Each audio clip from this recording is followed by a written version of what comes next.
Hello everyone, सत श्री अकाल, आदाब, नमस्कार। आपका होस्ट एंड दोस्त राज सिंह फिर से आपके सामने एक नए सेशन के साथ आ चुका है। जैसा कि आप जानते हैं कि कोई भी नोटिफिकेशन आता है या कोई वैकेंसी का अपडेट आता है, मैं आपके सामने तुरंत लेकर आता हूं और साथ में राइट एंड जेन्युइन जानकारी हम लोग आपस में वार्तालाप करने के लिए हाजिर होते हैं।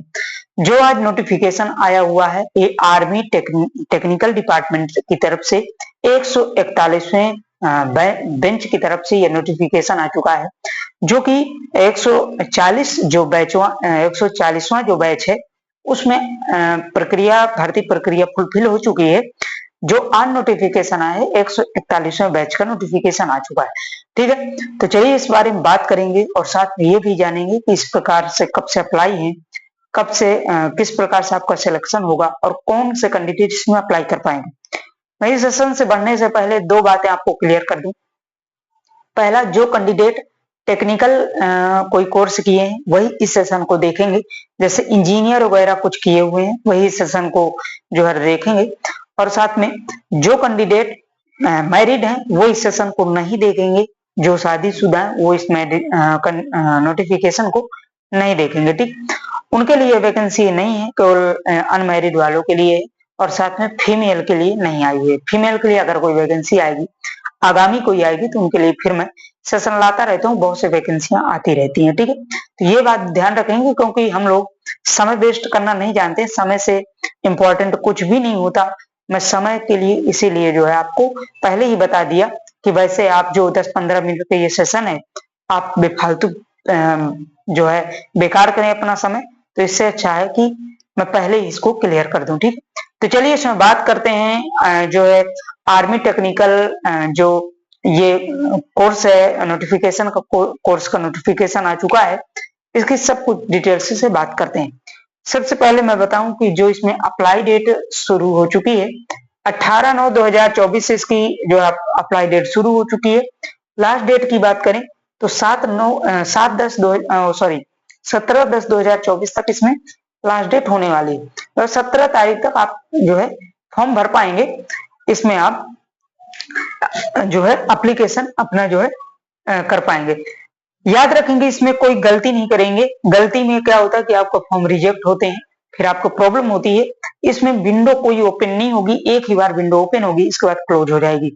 तो इसके लिए आप बहुत सावधानी पूर्वक जो है फॉर्म अपना भरेंगे, इसके बाद अपना फाइनल सबमिट करेंगे। ठीक है, फीस की बात करें तो 0 रुपए है। इसमें ऑल कैटेगरी के लिए, कोई भी category, SC ST general OBC कोई भी कैटेगरी इसमें आती है तो उनके लिए 0 रुपए फीस है। 0 रुपए रखी गई है क्योंकि ये हायर टेक्निकल की वैकेंसी जो होती है हमेशा रेलवे में 0 रुपए ही इसमें रखा जाता है, कोई चार्जेज नहीं रखा जाता। एज लिमिट की बात करें तो एज जो है इसमें 20 से लेकर 27 साल है। मतलब 20 साल तक आपको जो है मिनिमम होना चाहिए, 27 साल तक ज्यादा होना चाहिए। एज कंसीडर जो किया गया है 1/1/2025 से आपको कंसीडर किया गया, मतलब 1/1/2025 तक आपको 20 साल का हो जाना चाहिए।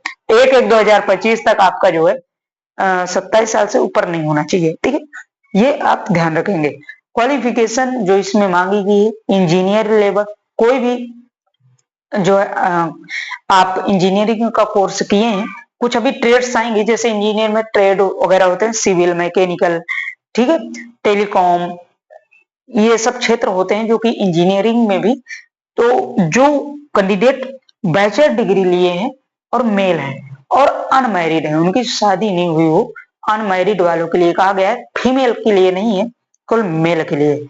मैं ये सेशन में हमेशा एक बात जो भी इसमें कहा गया है वो मैं आपको जो है क्लियर कर देता हूं, क्योंकि आप बेफालतू जो कैंडिडेट सेशन को देखते हैं फिर लास्ट में पता चलता है कि सिर्फ अनमैरिड वालों के लिए, मैरिड वालों के लिए नहीं, तो फिर उनका जो समय लॉस होता है। तो मैं पहले ही क्लियर कर दिया हूं। ठीक है, टोटल इसमें जो पोस्ट है 30 पोस्ट है।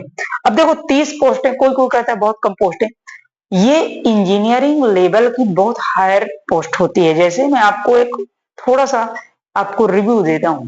जैसे मान लीजिए आप किसी ऐसे टेक्निकल डिपार्टमेंट में बैठे हैं, जैसे मान लीजिए आप किसी बॉर्डर निगरानी में बैठे हुए हैं, जहां पे आपको टेक्निकल डिपार्टमेंट आपको दिया गया, सपोज दैट वहां पे आप ऐसे पूरे डाटा को कवर कर रहे हैं, रडार वगैरह को, या कोई मोबाइल लोकेशन को, या कोई ऐसी बात हमारे देश से विदेश में कोई हमारा जो है जासूसी कर रहा है, तो ये सब के लिए टेक्निकल जो है होते हैं।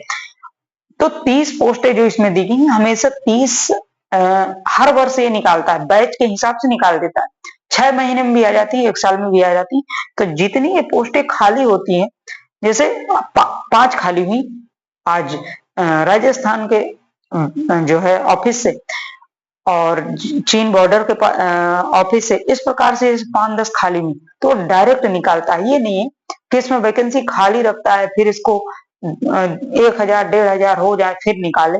तो वहां पे कभी ये जो है ऑफिस में ये डिपार्टमेंट को खाली नहीं रखा जाता, तो ये डिपार्टमेंट हमेशा ऐसे ही निकालता है, 30 35 45 50 ऐसे ही निकालता है। ठीक है, तो याद रखेंगे कि आप पोस्ट के हिसाब से नहीं जाएंगे, जो भी पोस्ट है उसी में आप अप्लाई करेंगे। मेरा ये बताने का फाइनल जो है मतलब था। ठीक है, आगे जो इसमें पोस्टें दी गई हैं, मतलब आपके जो ट्रेड्स होना चाहिए वो इन ट्रेड्स में आप भरेंगे, मतलब जो ये ट्रेड से किए होंगे वही जो है अप्लाई कर पाएंगे। मतलब पहला जो है सिविल, अगर आपका ट्रेड्स इंजीनियरिंग में रहा है, सिविल हो गया, बिल्डिंग्स हो गया, सिविल जैसे सिविल बिल्डिंग्स होती है ना, तो इसमें अगर आप इंजीनियरिंग किए हैं तो आप भर पाएंगे, जिसमें आपके टोटल 8 पोस्टें दी गई हैं। कंप्यूटर साइंस से अगर किए हैं या टेक्नोलॉजीज किए हैं तो टोटल 6 पोस्टें हैं। मैकेनिकल से किए हैं तो टोटल इसमें भी 6 ही पोस्टें हैं। इलेक्ट्रिकल से किए हैं तो इसमें भी आपकी जो है 2 पोस्टें हैं ओनली। ठीक है, इलेक्ट्रिकल से जैसे मतलब जो वायर खराब हो गई या कोई वहां पे अव्यवस्थाएं हो गई, तो ये आपके 2 पोस्टें हैं।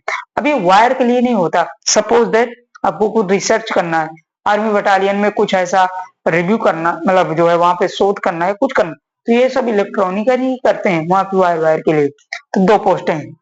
इलेक्ट्रिकल और टेलीकॉम के लिए टोटल 6 पोस्टें इसमें भी दिया गया। मिक्स इंजीनियरिंग के लिए 2 पोस्टें। ठीक है, तो ये जो है आपके पूरे जो है 30 पोस्टें हैं, मतलब ये जो 8 6 14 6 20 और 2 6 6 4 10 20, मतलब 10 और 20 30, पूरी 30 पोस्टें दी गई हैं। ठीक, तो जो कैंडिडेट इन क्षेत्रों से किए हैं वो इस फॉर्म को अप्लाई जरूर करेंगे।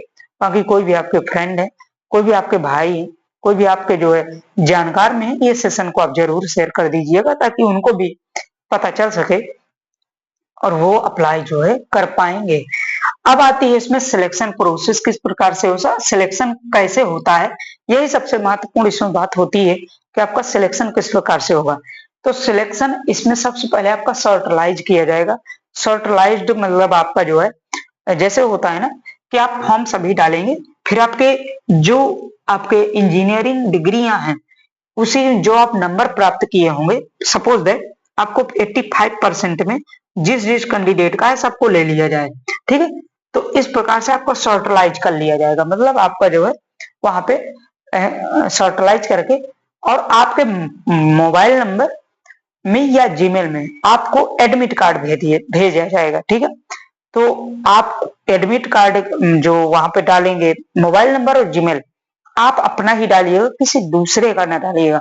पता चला आज किसी के साथ डिनर में गए हैं, उसी के साथ डाल दिए, फिर वो जो है आपकी चिड़िया थी वो उड़ गई, अब कुछ पता ही नहीं कि हमारा जीमेल क्या है, नंबर क्या है। अपना ही डालिएगा या अपने किसी गार्जियन का डाल दीजिएगा। ठीक है, ये ध्यान देंगे। सर्टलाइज कैंडिडेटों को फिर बुलाया जाएगा एसएसबी के लिए।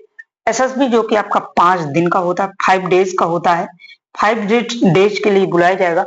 एसएसबी में आपका इंटरव्यू होता है। ठीक, एसएसबी में ग्रुप इंटरव्यू होगा जिसमें आपको 5 दिन रखा जाएगा, और इसमें यदि कोई फेल हो जाता है, सपोज दैट पहले ही दिन फेल हो गया, तो उसको सेम डे आपको भेज दिया जाएगा, फिर नहीं वहां रोका जाएगा। यदि आप फेल हो गए तो सेम डे भेज दिया जाएगा, यदि आप पास हैं तो आपको 4 दिन और रखा जाएगा, फिर आपको भेजा जाएगा। ये पूरा इंटरव्यू चलता है। अभी आप सिलेक्ट नहीं हुए, ये केवल आप एसएसबी पास हुए हैं। अब सिलेक्ट का प्रोसेस होगा, फाइनल जो मेरिट बनेगी आपका जो है इंजीनियरिंग के मार्क होंगे और एसएसबी के जो नंबर होंगे दोनों को मिलाकर आपकी फाइनल मेरिट आपकी तैयार होगी और आपका रिजल्ट घोषित होगा। ठीक है, तो ये सिलेक्शन प्रोसेस समझ में आया होगा मेरा, मैं जो बताया हूँ मुझे आशा है कि आपको समझ में आ गया होगा। ठीक है, इस प्रकार से पूरा जो सिलेक्शन प्रोसेस रहा। बाकी अगर इसमें कोई भी इंक्वायरी चाहिए तो आप जरूर इसमें बताइएगा। सिलेक्शन प्रोसेस ही सबसे इसमें महत्वपूर्ण होता है। एसएसबी जो होता है सबसे हार्ड, ये जो है आपका होता है एसएसबी ही। आप अगर क्लियर कर लिए तो समझ लो सब कुछ इसमें क्लियर हो जाता है। ठीक है, तो इस प्रकार से पूरा नोटिफिकेशन का डिटेल्स रहा। बाकी कोई भी इंक्वायरी है, कोई भी अपडेट होगी तो मैं आप तक तुरंत पहुंचाऊंगा। बाकी शेष मिलते हैं नेक्स्ट अपडेट के साथ, तब तक के लिए bye bye. Okay, thank you so much.